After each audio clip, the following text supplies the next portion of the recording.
Human rights activists, pro-democracy groups, journalists, and other stakeholders gather in Ibadan, the Oyo State capital, to discuss the future of democracy in Nigeria. They are aware of the fault lines, but more concerned that they are getting wider by the day.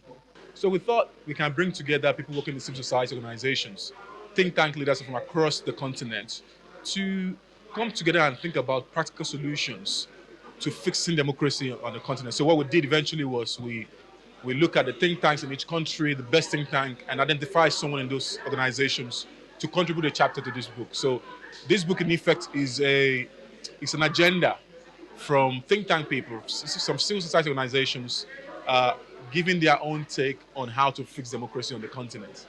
Over the past 5 years, democracy across Africa has experienced an unhealthy mix of growth and setbacks, characterized by electoral violence, corruption, constitutional manipulations, and a host of military takeovers in parts of West and Central Africa. As we've seen around the continent, democracy is being challenged. We just had an attempted coup in Benin Republic. Nigeria is surrounded by 3 or 4 countries that have military rule. So it's a book looking at the future of democracy on the continent. What do we need to pay attention to? What do we need to think about? Yeah.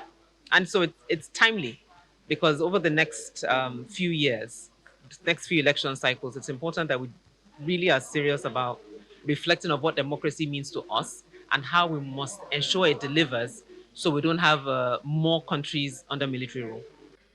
This forum focuses on the future of democracy in Africa with voices from Africa's leading think tank. Speakers note that Nigeria in particular is grappling with critical challenges such as insecurity and corruption. People think that insecurity is critical to conversation about democracy, that actually the next election will be determined to a large extent by conversation about security. So I just think for those two things, the willingness to fix the issues and more so focus on insecurity are two of the critical solutions being floated today.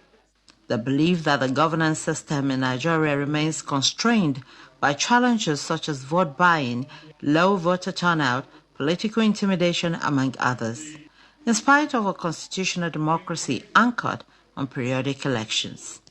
What the media can do to help fund, sponsor, invest in investigative journalism that exposes the problem. We shouldn't only report when America makes noise. No, the media should send. Most times, human life in Nigeria is just a statistic. 40 killed in Plateau, just boys again, 120 dead. Most people don't know the story behind those figures. So the media should do more in uncovering the killings, the nature of the killings, the brutality of these killings. As for the country itself, it's a political will.